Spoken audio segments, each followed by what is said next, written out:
अरे पीछे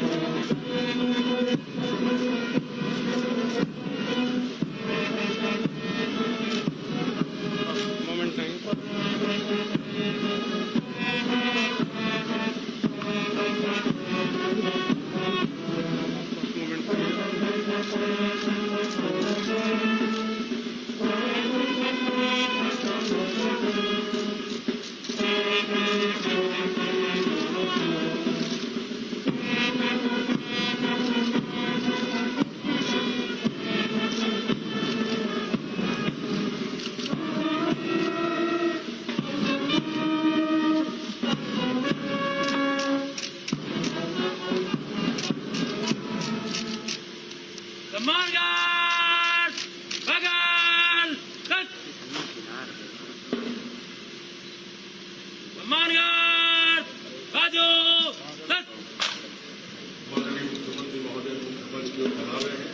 सभी अतिथियों से अनुरोध है कि माननीय मुख्यमंत्री महोदय का अपने स्थान पर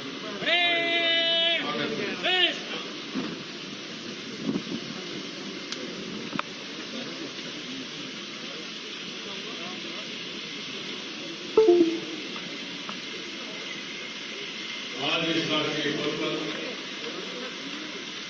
इस खुशी के मौके पर इस पावन अवसर पर मैं माननीय मुख्यमंत्री महोदय से अनुरोध करूंगा कि कृपया अपना ओजस्वी संबोधन प्रस्तुत करने का कष्ट करें।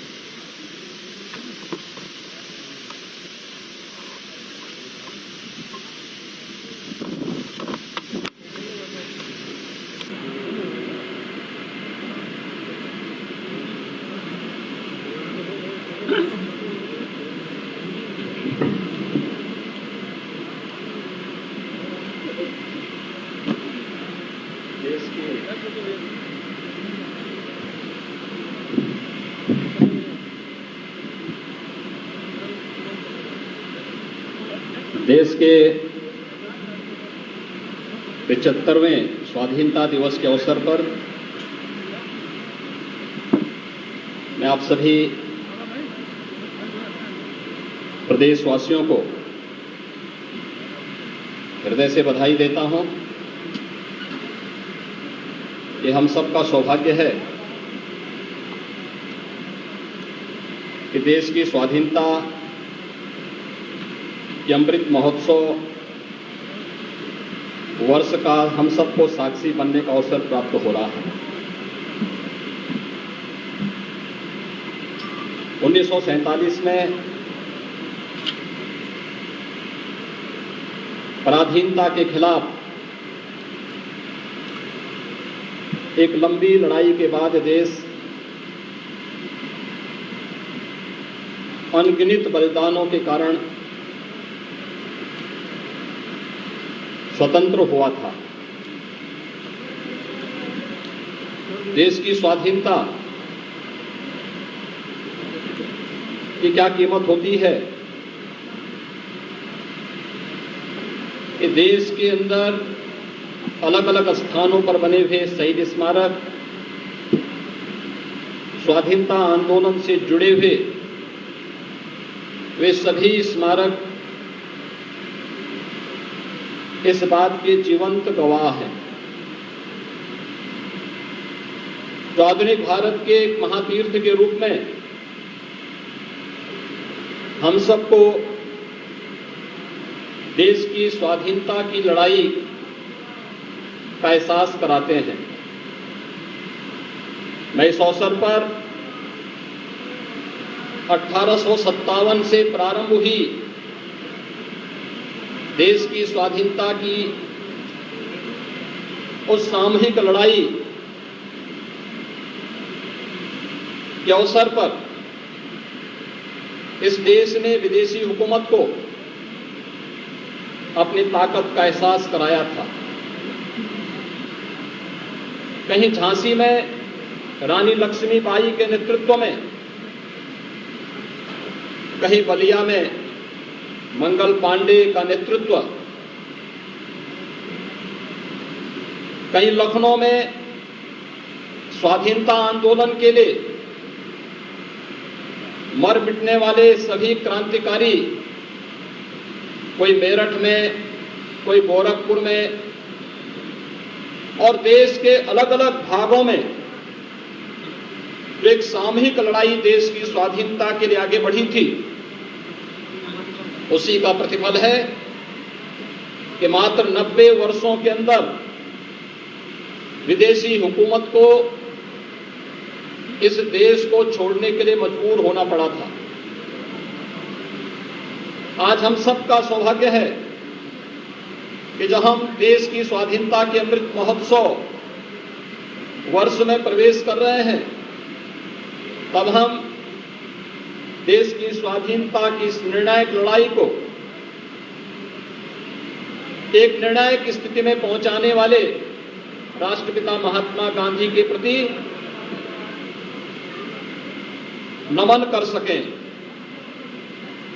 लखनऊ से ही 1916 में स्वराज मेरा जन्मसिद्ध अधिकार है, हम इसे लेकर के रहेंगे का उद्घोष करने वाले लोकमान्य बाल गंगाधर तिलक का उद्घोष देश की स्वाधीनता का एक मंत्र बन गया था। नेताजी सुभाष चंद्र बोस, सरदार वल्लभ भाई पटेल, स्वातंत्र वीर सावरकर, डॉक्टर श्यामा प्रसाद मुखर्जी जैसे स्वाधीनता संग्राम के इन अमर सेनानियों ने देश की इस लड़ाई को एक नई ऊंचाइयां प्रदान की। क्रांतिकारी गतिविधियां पूरे देश के अंदर चलती रही और उत्तर प्रदेश तो इस मामले में इस निर्णायक लड़ाई का एक केंद्र बिंदु बना। जब हम देश की स्वाधीनता के अमृत महोत्सव वर्ष में प्रवेश कर रहे हैं, हमें ये नहीं विस्मृत करना चाहिए यह वर्ष चौरी चौरा के ऐतिहासिक घटना का शताब्दी वर्ष भी है। 1922 में गोरखपुर के चौरी चौरा में वहां के किसानों ने, वहां के नागरिकों ने विदेशी हुकूमत के खिलाफ एक निर्णायक लड़ाई को आगे बढ़ाया था। बलिया ने 1942 में ही अपने आप को स्वाधीन घोषित कर दिया था। मेरठ के अंदर क्रांतिकारियों ने देश की स्वाधीनता को आगे बढ़ाते हुए दिल्ली के अंदर कैसे हमें भारत के आन बान और शान के इस तिरंगे को पहनाना है, यह उद्घोष उस लड़ाई के दौरान कर दिया था। और काकोरी की घटना को कौन विस्मृत कर सकता है। इसी लखनऊ में पंडित राम प्रसाद बिस्मिल, ठाकुर रोशन सिंह, चंद्रशेखर आजाद, अस्फाउल्लाह खां, राजेंद्र प्रसाद लाहिड़ी जैसे क्रांतिकारियों ने विदेशी हुकूमत के खिलाफ जिस क्रांति का बिगुल बजाया था, उसकी परिणति 15 अगस्त 1947 को देश की स्वाधीनता के रूप में हम सबको देखने को मिला। और आज हम सौभाग्यशाली हैं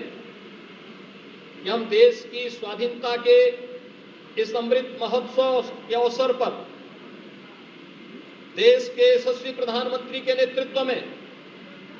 एक नए भारत, एक श्रेष्ठ भारत की परिकल्पना को साकार होते हुए देख रहे हैं। मैं इस अवसर पर देश की स्वाधीनता के लिए उन सभी अमर सेनानियों को कोटि कोटि नमन करते हुए विनम्र श्रद्धांजलि अर्पित करता हूं। देश की स्वाधीनता के बाद देश के बाह्य और आंतरिक सुरक्षा को सुदृढ़ बनाए रखने,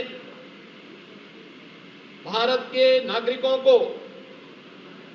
एक सुरक्षित माहौल प्रदान करने वाले भारत के सभी वीर जवानों को, जिन्होंने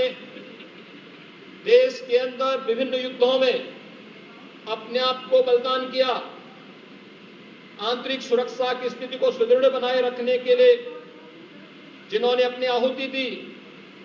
उन सभी जवानों को भी मैं इस अवसर पर विनम्र श्रद्धांजलि अर्पित करता हूं। भाइयों बहनों, देश जब अपना अमृत महोत्सव का इस कार्यक्रम को आयोजित कर रहा है तो देश की सबसे बड़ी आबादी के इस राज्य से इस देश की कुछ अपेक्षाएं होंगी। उन अपेक्षाओं पर खरा उतरना ही भारत के स्वाधीनता संग्राम सेनानियों, भारत के उन वीर जवानों जिन्होंने देश की स्वाधीनता के लिए, देश की सुरक्षा के लिए, इस देश के अंदर, प्रदेश के अंदर कानून व्यवस्था को बनाए रखने के लिए अपनी आहुति दी, अपना बलिदान दिया, उन सब के प्रति हमारी विनम्र श्रद्धांजलि यही होगी कि हम लोग अपने अपने क्षेत्र में अपने कर्तव्यों का पालन करें। यही हमारे लिए हमारा राष्ट्र धर्म भी है। हमारी आस्था व्यक्तिगत हो सकती है, हमारी अपनी पूजा पद्धति विशिष्ट हो सकती है, लेकिन जब हम राष्ट्र के परिप्रेक्ष्य में सोचते हैं तो हमारा कर्तव्य ही हमारा धर्म होता है और अपने उस कर्तव्य का ईमानदारी पूर्वक निर्वहन, यही राष्ट्र धर्म। अगर प्रदेश का हर नागरिक पूरी ईमानदारी और प्रतिबद्धता के साथ इसका पालन करने लग जाए तो भारत को प्रधानमंत्री मोदी जी ने जिस एक नए भारत की परिकल्पना को साकार करने के लिए भारत के प्रत्येक नागरिक से अपेक्षा की है, वह एक स्वच्छ भारत, एक स्वस्थ भारत, एक समृद्ध भारत, एक नया भारत और एक श्रेष्ठ भारत की इस परिकल्पना को साकार करने में कोई देर नहीं लगेगी। अमृत महोत्सव वर्ष ऐसे समय में हमारे सामने है जब वैश्विक महामारी कोरोना पूरी दुनिया को पस्त किए हुए है, लेकिन कोरोना महामारी के ही बीच से रास्ता निकाल करके जीवन और जीविका को बचाने के लिए जो एक नई प्रतिस्पर्धा प्रारंभ हुई है, हम सब उसके बीच से रास्ता बनाते हुए आगे बढ़ रहे हैं। हम देश के उन सभी वैज्ञानिकों का अभिनंदन करते हैं जिन्होंने पहली बार किसी एक बीमारी के खिलाफ मात्र 9 माह के अंदर प्रधानमंत्री मोदी जी के नेतृत्व में 2 वैक्सीन देकर के इस देश को एक सुरक्षा कवच भी प्रदान किया है। कोरोना के खिलाफ चल रही है लड़ाई, चाहे वह टेस्ट में हर एक क्षेत्र को आत्मनिर्भर बनाने का हो। उत्तर प्रदेश ने लड़ाई 0 से प्रारंभ की और आज हम प्रदेश के अंदर 4 लाख कोरोना टेस्ट प्रतिदिन करने की क्षमता हासिल कर चुके हैं। देश के अंदर सर्वाधिक टेस्ट करने वाला राज्य उत्तर प्रदेश है। लगभग 7 करोड़ टेस्ट अब तक हम लोग संपन्न करने जा रहे हैं। देश के अंदर कोरोना के उपचार के लिए प्रत्येक नागरिक को मुफ्त में उपचार की सुविधा उपलब्ध हो सके, इस लड़ाई को आगे बढ़ाने के लिए जो कार्यक्रम आगे बढ़े, उत्तर प्रदेश ने इसमें कुछ सफल मॉडल भी देश के सामने प्रस्तुत किए, जिसकी सर्वत्र प्रशंसा हुई। लेकिन इसके साथ ही देश के अंदर प्रत्येक नागरिक को कोरोना से सुरक्षा कवच प्रदान करने के लिए मुफ्त में वैक्सीन, सबको वैक्सीन के इस लक्ष्य को ध्यान में रखकर के जो कार्यक्रम चल रहा है, इसमें भी अब तक उत्तर प्रदेश सर्वाधिक वैक्सीन देने वाला राज्य है। लेकिन ये लड़ाई यहीं पे थमती नहीं। हमें जीवन और जीविका दोनों के बीच में संतुलन बनाए रखते हुए इस सदी की सबसे बड़ी महामारी के खिलाफ भी लड़ाई लड़नी है। लेकिन साथ ही साथ हमें प्रत्येक नागरिक के जीविका की भी रक्षा करनी है। मुझे बताते हुए प्रसन्नता है कि जब देश आजादी के 75 वर्ष पूरा करेगा तब हम देश के सामने इस स्थिति में होंगे कि हमारे पूर्वजों ने न केवल देश की स्वाधीनता की लड़ाई में बढ़ चढ़ करके भाग लेकर के एक भारत श्रेष्ठ भारत की परिकल्पना को आज से 75 वर्ष पूर्व साकार करने के लिए अपनी आहुति दी थी, अपना बलिदान दिया था, बल्कि आज इस देश के यशस्वी नेतृत्व प्रधानमंत्री मोदी जी के नेतृत्व में भी हम लोग एक भारत श्रेष्ठ भारत और समृद्ध भारत की इस परिकल्पना को साकार करने में अपना योगदान पूरी ईमानदारी और प्रतिबद्धता के साथ दे रहे हैं। उत्तर प्रदेश विगत 4 वर्ष के दौरान जो उत्तर प्रदेश देश की छठी अर्थव्यवस्था के रूप में जाना जाता था, आज देश की दूसरी अर्थव्यवस्था के रूप में यह देश के सामने उभर करके सामने आ चुका है। यह उत्तर प्रदेश, इस उत्तर प्रदेश के बारे में कहा जाता था कि व्यवसाय की सुगमता उत्तर प्रदेश में नहीं, कानून व्यवस्था का बदहाल स्थिति, दंगों की एक श्रृंखला खड़ी होना, सौहार्द का चौपट होना, अराजकता जिसकी पहचान बन चुकी थी, और जिस प्रदेश में हम कहते थे कि आबादी के हिसाब से उत्तर प्रदेश सबसे बड़ा राज्य है, लेकिन आर्थिक प्रगति में और कानून व्यवस्था की ध्वस्त स्थिति में उत्तर प्रदेश के नौजवानों के सामने पहचान का एक संकट खड़ा हो जाता था। आज उत्तर प्रदेश कानून व्यवस्था की स्थिति में देश के अंदर एक रोल मॉडल बनकर के खड़ा हुआ है। उत्तर प्रदेश की सुदृढ़ स्थिति और विगत 53 माह में उत्तर प्रदेश के अंदर एक भी सांप्रदायिक दंगा न होना, प्रदेश में कानून व्यवस्था की मजबूत स्थिति के साथ साथ प्रत्येक नागरिक में सुरक्षा का भाव पैदा होना, इस बात को रेखांकित करता है कि उत्तर प्रदेश की जिस लड़ाई को आगे बढ़ाया गया है उसके परिणाम स्वरूप ये केवल कानून व्यवस्था और प्रदेश के बारे में देश और दुनिया की धारणाओं को बदलने में नहीं, बल्कि इसने प्रदेश के अंदर निवेश की एक नए युग का शुभारंभ भी किया है। आज दुनिया का हर निवेशक अपने निवेश के सबसे अच्छे गंतव्य के रूप में उत्तर प्रदेश को स्वीकार करता है, और उसी का परिणाम है इस प्रदेश में युग बीत जाता था, निवेश एक फूटी कौड़ी नहीं आ पाती थी। आज वही प्रदेश विगत 4 वर्ष के दौरान 4 लाख करोड़ रुपए से अधिक का निवेश विभिन्न क्षेत्रों में करने में सफल हुआ है। प्रदेश के करोड़ों नौजवानों को रोजगार और नौकरी की सुविधा इसके माध्यम से प्रदान करने में सफल हुआ है, और प्रदेश के अंदर सरकारी नौकरी की भर्ती की प्रक्रिया तो अपने आप में एक दिवा स्वप्न था, एक कहीं जातिवाद की चपेट में आता था, कहीं या क्षेत्रवाद की चपेट में आता था, और कहीं पर इस सरकारी नौकरियां बेईमानी और भ्रष्टाचार की कठपुतली बन करके प्रदेश की प्रतिभा और प्रदेश के नौजवानों के जीवन के साथ खिलवाड़ करता था। लेकिन आज जब प्रदेश के अंदर हमारी सरकार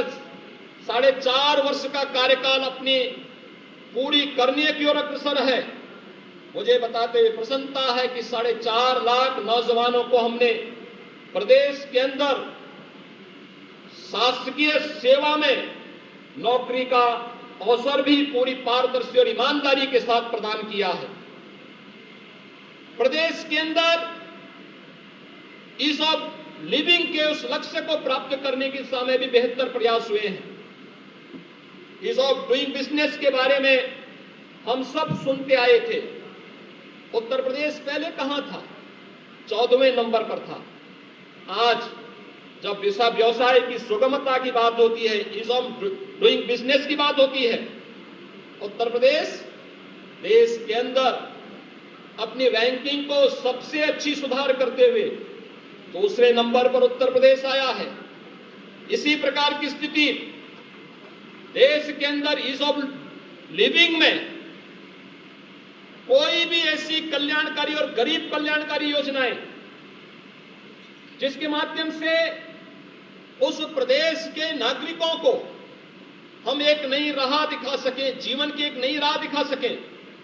उसमें उत्तर प्रदेश की स्थिति पहले कहां थी। प्रधानमंत्री आवास योजना में 2016 तक उत्तर प्रदेश का 23वां स्थान था। आज देश के अंदर प्रधानमंत्री आवास उपलब्ध कराने में उत्तर प्रदेश देश के अंदर नंबर 1 स्थान पर है। 40 लाख लोगों को हम लोगों ने एक आवास उपलब्ध करवाया है। स्वच्छ भारत मिशन में उत्तर प्रदेश 27वें स्थान पर था। जब 2017 में मुझे प्रदेश की बागडोर सौंपी गई तो राष्ट्रपति जी से भेंट के दौरान उन्होंने इस बारे में कहा। उस समय देश के अंदर शहरी विकास मंत्रालय का दायित्व वह निर्वहन कर रहे थे। जब मेरी उनसे मुलाकात होती है तो उन्होंने मुझे एक ही बात कही। उन्होंने कहा कि स्वच्छ भारत मिशन की सफलता उत्तर प्रदेश में निहित करती है, लेकिन लगता है उत्तर प्रदेश के कारण देश इस लक्ष्य को समय से पूरा नहीं कर पाएगा। लेकिन हम लोगों ने प्रदेश के अंदर शासन स्तर पर, प्रशासन स्तर पर स्वच्छाग्रहियों ने, जनप्रतिनिधियों ने मिलकर के जो प्रयास सामूहिक रूप से आगे बढ़ाया, उसका परिणाम है कि 2,61,00,000 लोगों को एक एक इज्जत घर देने और देश के अंदर स्वच्छ भारत मिशन के लक्ष्य को समय से पूर्व प्राप्त करने में जो भूमिका उत्तर प्रदेश ने निर्वहन किया, उसका परिणाम है कि उत्तर प्रदेश ही नहीं बल्कि देश ने इसकी सराहना हुई। और उत्तर प्रदेश के कारण स्वच्छ भारत मिशन के अंदर न केवल हम लोगों ने प्रत्येक गरीब परिवार को एक एक शौचालय उपलब्ध कराया, बल्कि नारी गरिमा की रक्षा के साथ ही आम नागरिक के स्वास्थ्य को भी आगे बढ़ाने में मदद मिली। मुझे याद है पूर्वी उत्तर प्रदेश में 1977 से गोरखपुर और बस्ती कमिश्नरी में और 38 ऐसे जनपद थे प्रदेश के जहां पर बड़े पैमाने पर बच्चों की मौतें होती थी। ये मस्तिष्क ज्वर से बहुत सारी जगह में उस बीमारी को लोग अज्ञात बीमारी कह करके मौत के सिलसिले को आगे बढ़ने देते थे। लोग ये मान करके कि मरने वाला बच्चा गरीब है, अल्पसंख्यक या अनुसूचित जाति से जुड़ा हुआ है, उन्हें केवल वोट बैंक तक सीमित करके रख देते थे। जब ये बच्चे तड़पते थे कोई उनका हाल नहीं लेता था। 1977 से लेकर के जो सिलसिला प्रारंभ हुआ 2017 तक मौत का सिलसिला चलता रहा। स्वच्छ भारत मिशन और प्रदेश सरकार के द्वारा अंतर विभागीय समन्वय के माध्यम से जिस अभियान को हम लोगों ने आगे बढ़ाया, आज उसका परिणाम है कि पूर्वी उत्तर प्रदेश समेत 38 जनपदों में इंसेफ्लाइटिस के इस कहर को पूरी तरह नियंत्रित करने में हमें सफलता प्राप्त हुई। 95% मौत के आंकड़ों को पूरी तरह नियंत्रित करने में हमें सफलता प्राप्त हुई है। अब इंसेफ्लाइटिस से हर एक बच्चे की जान बचाने का इंफ्रास्ट्रक्चर भी हमारे पास है और उस प्रकार के अभियान को पूरी प्रतिबद्धता के साथ आगे बढ़ाने के लिए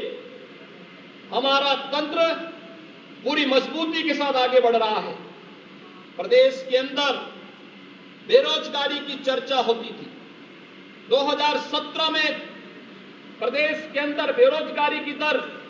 17% से अधिक थी, लेकिन नए जो ताजे आंकड़े हैं, प्रदेश के अंदर जो निवेश हुए हैं, प्रदेश के अंदर स्वतः रोजगार के जो अवसर उपलब्ध कराए गए हैं, इन सब का परिणाम है कि आज बेरोजगारी की दर को हम 17 से 4% तक लाने में हमें सफलता प्राप्त हुई है। लेकिन इस दिशा में नए प्रयास किए जाने की आवश्यकता है। प्रदेश के अंदर हर एक क्षेत्र में किसानों का हो, गांव का हो, गरीब का हो, नौजवानों का हो या जीवन के प्रत्येक क्षेत्र में बिना भेदभाव के शासकीय योजनाओं का लाभ प्रदान करने के लिए किए जाने वाले प्रयास का हो, उत्तर प्रदेश की सरकार ने इस दिशा में भारत सरकार के साथ मिलकर के प्रधानमंत्री मोदी जी का मार्गदर्शन प्राप्त करते हुए इसे पूरी ईमानदारी के साथ, पूरी प्रतिबद्धता के साथ आगे बढ़ाने का कार्य किया है। प्रदेश के अंदर किसानों के लिए चाहे 2017 में फसल ऋण माफी के कार्यक्रम को आगे बढ़ाने का कार्यक्रम रहा हो, वर्षों से, दशकों से लंबित सिंचाई परियोजनाओं को समयबद्ध ढंग से आगे बढ़ाने का कार्यक्रम रहा हो, या फिर प्रधानमंत्री किसान सम्मान निधि में 2,36,00,000 से अधिक किसानों को प्रधानमंत्री किसान सम्मान निधि का लाभ प्रदान करने का कार्यक्रम प्रदेश सरकार ने पूरी ईमानदारी के साथ इसे आगे बढ़ाया है। और यही नहीं, प्रदेश के अंदर कोरोना कालखंड में 15 करोड़ लोगों को प्रधानमंत्री गरीब कल्याण अन्न योजना का लाभ उपलब्ध कराने का आवश्यकता पड़ी तो हर माह न केवल प्रधानमंत्री गरीब कल्याण योजना के माध्यम से, बल्कि प्रदेश शासन ने भी अपने स्तर पर प्रवासी कामगारों के लिए, रजिस्टर्ड श्रमिकों के लिए न केवल अन्न की व्यवस्था बल्कि भरण पोषण भत्ते की भी व्यवस्था देकर के उनकी जीवन को एक नई राह दिखाने का कार्य इस महामारी के दौरान प्रदेश के अंदर पूरी ईमानदारी के साथ आगे बढ़ाने का कार्य किया गया। प्रदेश के अंदर प्रोक्यूरमेंट के कार्यक्रम को आगे बढ़ाने का रहा हो, या गन्ना किसानों का 45 लाख गन्ना किसानों को